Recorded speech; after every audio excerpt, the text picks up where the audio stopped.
Hi friends, ఎలా ఉన్నారు? ఎలాగంటూ AI animation 3D. మనం ఇప్పుడు మోడల్లో ఉన్నాం, గొడవ మోడల్.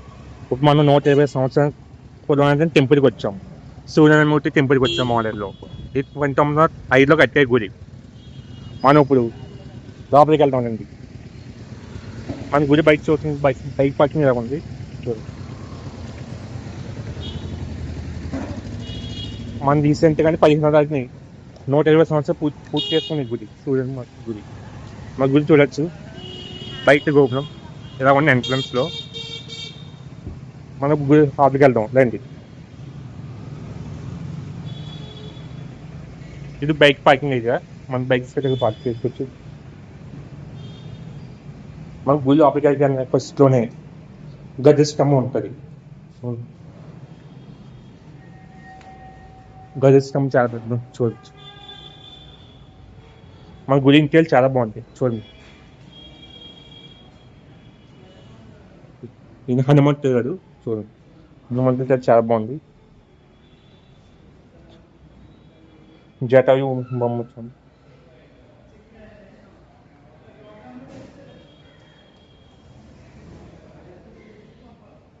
ఈ గుడి కట్టి ఇప్పుడు 120 సంవత్సరాలు పూర్తయింది. మనం దేవుని దర్శనం చేసుకోవడానికి వెళ్దాం రండి.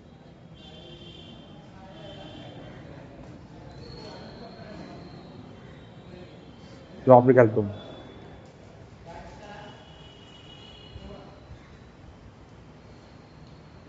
మన గుడి చూడండి చాలా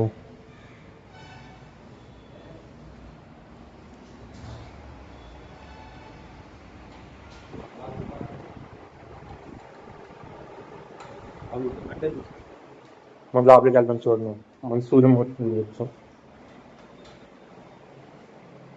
మన పంటలు గారు మనం డీటెయిల్స్ మొత్తం చెప్తారు దేవుడి గురించి. వెళ్దాం పదండి.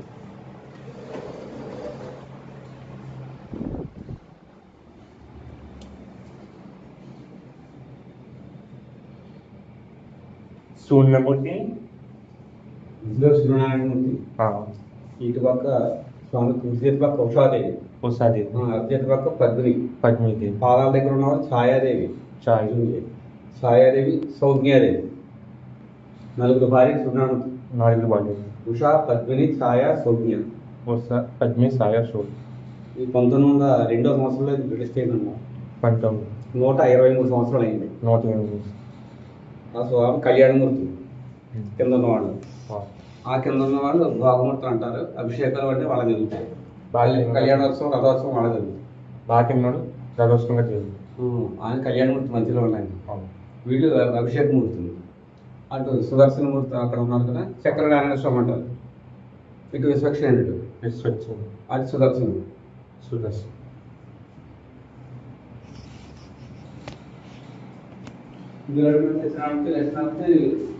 ఉపాలయాలు అంటారు రెండు. అన్నదానం ఎప్పుడు జరుగుద్ది? అన్నదానం ఆదివారం, ప్రతి ఆదివారం అన్నదానం జరుగుతుంది స్వామివారికి.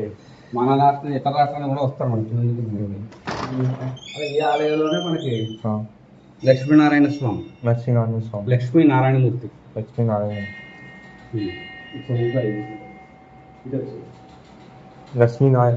స్వామి.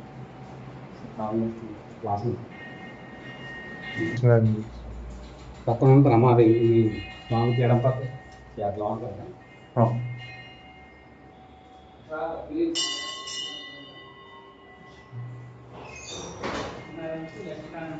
సత్యనారాయణమూర్తి, నరసింహమూర్తి చూడొచ్చు.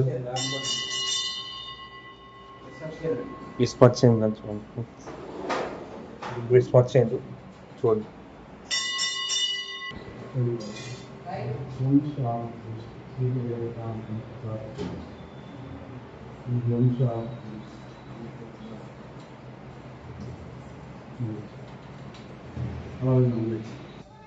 ఇది కళ్యాణ మండపం. స్వామి కళ్యాణం ఇక్కడ జరుగుతూ ఉంటుంది ప్రతి సంవత్సరం.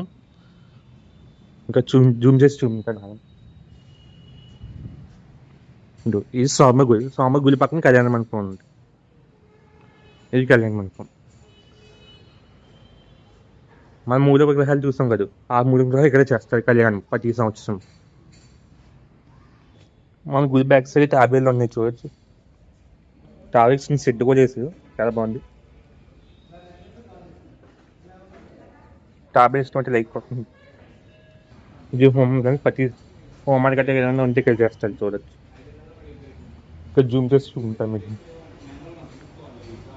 ఇలా చూడు, ఇది హోమ్ చేసే ప్లేస్. ఇది గుడి పక్కనే హోమ్ చేస్తాం. ప్రతి ఆడవాళ్ళు స్వామికి అన్నదానం ఎక్కడ జరుగుతుంది చూడండి. గుడి పక్కన ప్రతి ఆడవాళ్ళకి అన్నదానం జరుగుతుంది. 11 గంటల నుంచి 9 గంటల వరకు అన్నదానం జరుగుతుంది ప్రతి ఆదివారం. ఇది అన్నదానం స్థానంలో ఉండే 15లో కట్టారంట చూడండి. అక్కడ ఉంటుంది బోర్డు చూడండి. అన్నదానం ఎప్పుడు జరుగుతుందండి? ఆదివారం ఎన్ని గంటల నుంచి ఎన్ని గంటల వరకు?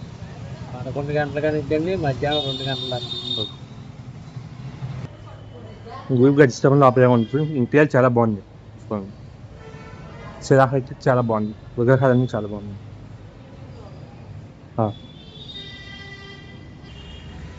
ఇది గుడి గోపురం చూడండి. అది ఇది సూర్యుని గుడి. 1905లో గుడి కట్టించింది ఇద్దరు చూడండి. నేను ఎప్పుడు గుర్తుగా చనిపోయినా మొత్తం డీటెయిల్స్ కింద ఉన్నాయి చూడండి.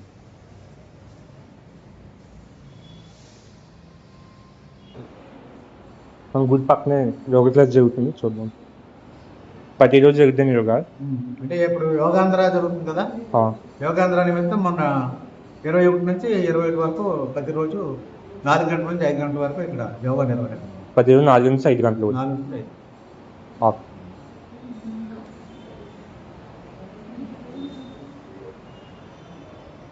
రెడీ, నెక్స్ట్ పొజిషన్, నెక్స్ట్ ప్రాణాయామం, సూర్యవేది ప్రాణాయామం. గుడి పంతుల దగ్గర డీటెయిల్స్ కనుకొచ్చారు. 3 గోపురాలు మొత్తం. మధ్యలో సూర్యనారాయణ ఉంటుంది. ఇది సత్యనారాయణ, అటు లక్ష్మణ. మొత్తం 3 గోపురాలు అంటే చూడొచ్చు.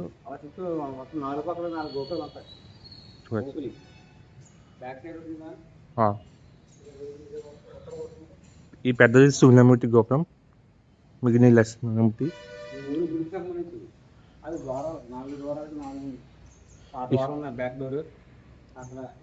ఈ 3 గుడికి సంబంధించినవి. అవి దేవాలయం గోపురాలు. ఓకే, ఈ 3 దేవాలయం గోపురాలు. అది పశ్చిమ గోపురం. అది పశ్చిమ గోపురం. బ్యాక్ సైడ్ అది తూర్పు గోపురం. అది తూర్పు గోపురం అని చూడండి. ఎంట్రన్స్ ఇది ఉత్తర గోపురం. ఉత్తర గోపురం. అటువంటి దక్షిణ ఉంది అటుపక్క. ఓకే, మన దక్షిణ గోపురం చూడండి. ఓకే,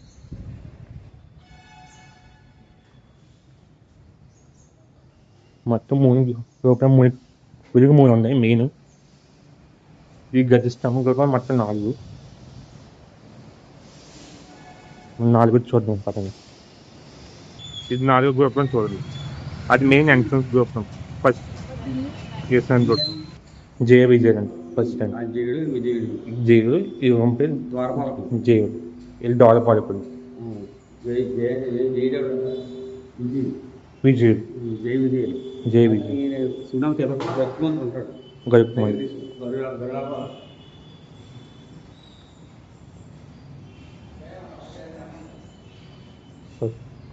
గరుకుమంది అంటే ఎందుకంటే పేరు చూడండి. గరుకుమంది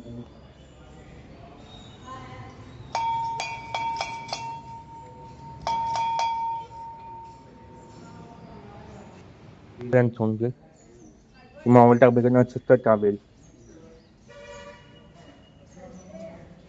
ఈ టాబ్లెట్ బెండకాయలు, తోటకూర, ఉందండి. గోంగూర తింటారు. ఓకే, బెండలు ఎక్కి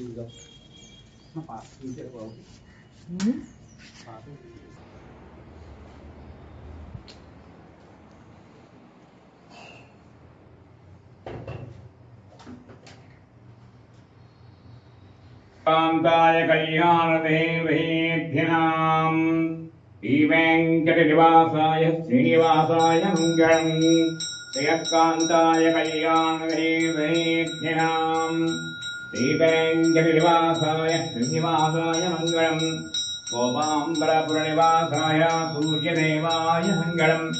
మంగళాశాసనపరైః ఉదాచార్యపురోగమైః సర్వైః నమోర్వైః ఆచార్యైః. స్తోమస్తు మంగళం క్షాపద్మని ఛాయాహోం జ్ఞాసమేత శ్రీ సూర్యనారాయణ స్వామినే నమః ఆనందగడ్భోరాం నీరాజనం దర్శయామి. అక్కడి నుంచి అలా గ్రాడ్యువల్ తీసుకోండి. మనం ఫస్ట్ ఇది ఏంటి అప్లికేషన్ పూజలు కట్టి విగ్రహాలు తీసుకెళ్తారు. అలాగే జై శ్రీమన్నారాయణ. కాకినాడ జిల్లా పెదపూర్ మండలం గొల్లల మామిడాడ గ్రామంలో వేయించేసినటువంటి శ్రీ ఉషా పద్మిని ఛాయా సౌజ్ఞ సమేత శ్రీ సూర్యనారాయణ స్వామి వారి దేవాలయం. ఈ దేవాలయం 1902 జూన్ 18లో ప్రతిష్ట మహోత్సవం చేయడం జరిగింది. నేటికి 123వ సంవత్సరం ఇప్పుడు నడుస్తోంది. అయితే ఇక్కడ స్వామి మనకి దక్షిణ భారతదేశంలోని ఏకైక శ్రీ వైష్ణవ సాంప్రదాయ సూర్యక్షేత్రంగా ఉంది అంటే మనకి గొల్లల మామిడాడ క్షేత్రంగానే చెప్పుకోవచ్చు. అలాగనే ఈ స్వామివారికి ప్రతి సంవత్సరం మాఘశుద్ధ సప్తమి రథసప్తమి స్వామికి జయంతి మహోత్సవంతో ఉత్సవాలు ప్రారంభించుకుంటాం. మాఘశుద్ధ ఏకాదశి భీష్మ ఏకాదశి నాడు స్వామివారికి కళ్యాణ మహోత్సవం అత్యంత వైభవపేతంగా నిర్వహించబడుతుంది. ఈ స్వామివారి కళ్యాణ మహోత్సవం 5 రోజులు నిర్వహించుకుంటాం. మాఘబహుళ పాఠ్యముతోటి ఉత్సవాదులు పూర్తవుతాయి. ఈ దేవాలయం మనకి దేవాలయ ధర్మాలయ శాఖ విభాగంలో కాకినాడకి డివిజన్కి చెంది ఉంది. కమిషనర్ వారి ఆధ్వర్యంలో ఈ దేవాలయం మనకి ఉంటుంది. ఈ దేవాలయానికి కార్యనిర్వహణాధికారి గారు కూడా ఉండడం కూడా జరిగింది. అయితే ఈ దేవస్థానానికి అనువంశిక ధర్మకర్తలుగా కొవ్వూరి విశ్వరెడ్డి గారి తాలూకు వంశస్థులే నేటికి వారి పరంపరాగతంగా వారు ఆ ధర్మకర్తగా కొనసాగడం గమనార్హం. అట్లే ఇక్కడ అర్చకత్వంలో కూడా వంశపారంపర్యంగానే స్వామివారికి అర్చకత్వం అంటే 1902 జూన్ 18 నుంచి నేటి వరకు అంటే పరంపరానుగతంగానే సేవలు జరుగుతున్నాయి.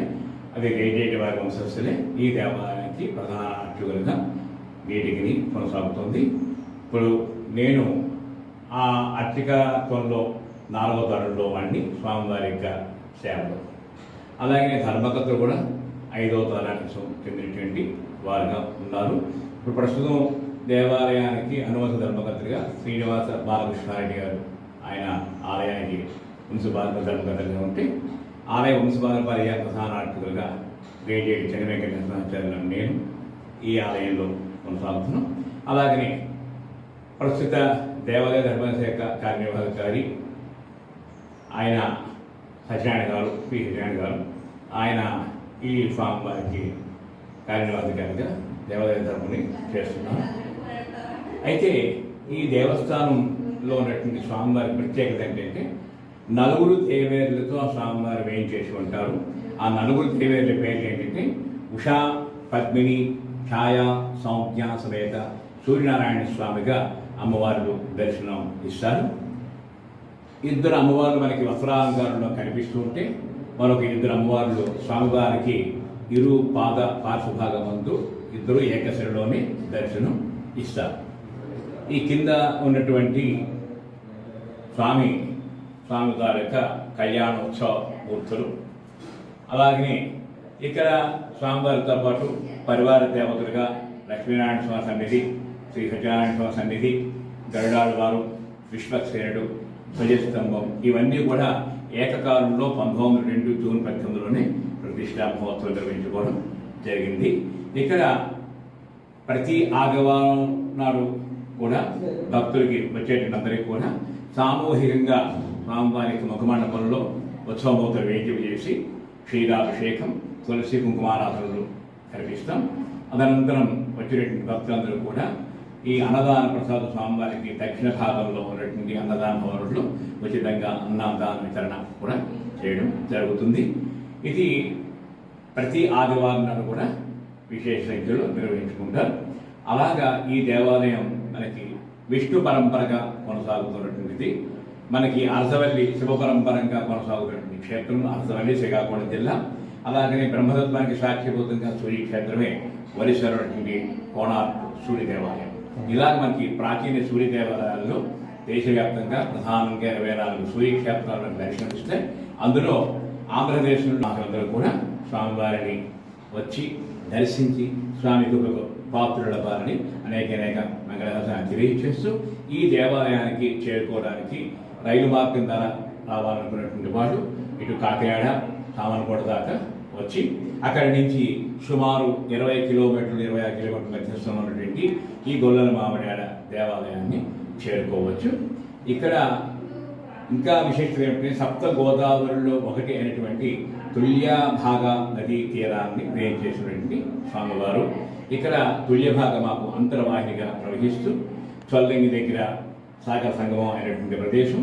అంచేత అటువంటి మహత్తరమైనటువంటి ఈ క్షేత్రం ఎంతో మహనీయులు స్వామివారిని వచ్చి దర్శించి స్వామి కృపకు పాత్రుడే వారి యొక్క మనోవాంఛలు సిద్ధించి తిరిగి పునర్దర్శనాన్ని స్వామివారికి వచ్చి దర్శనం చేసుకుంటారు. ఈ కామ్యం అనేటువంటిది వారి మనస్సంకల్పం ప్రధానంగా ఆధారపడి ఉంటుంది. అంచేత తప్పకుండా స్వామివారికి విశేష ఉత్సవాలలో విధిగా పాల్గొని స్వామిని దర్శించి దాని కృపా కటాక్షాలు పొంది ఆయురారోగ్యాలతో ప్రధానంగా ఉండడం. సూర్యనారాయణ స్వామి ప్రధాన ఉద్దేశం ఏంటంటే ఆరోగ్య ప్రదాత. ఎందుకంటే మన అందరికీ కూడా ఆరోగ్యం ఉంటేనే అన్నీ సిద్ధిస్తుంటాయి. అటువంటి ఆరోగ్యాన్ని కలిగించిన ప్రథమ స్వరూపంలో సూర్య భగవానుడు. అంచేత ఆరోగ్యం భాస్కరాదిచ్చే అంచేత అటువంటి సూర్యనారాయణ స్వామి సన్నిధులు ఇక్కడ యోగా కార్యక్రమాలు కూడా అంటే వ్యాయామం సంబంధించినటువంటి కార్యక్రమాలు కూడా ఇక్కడ విధిగా నివేదించుకుంటూ ఉంటాం.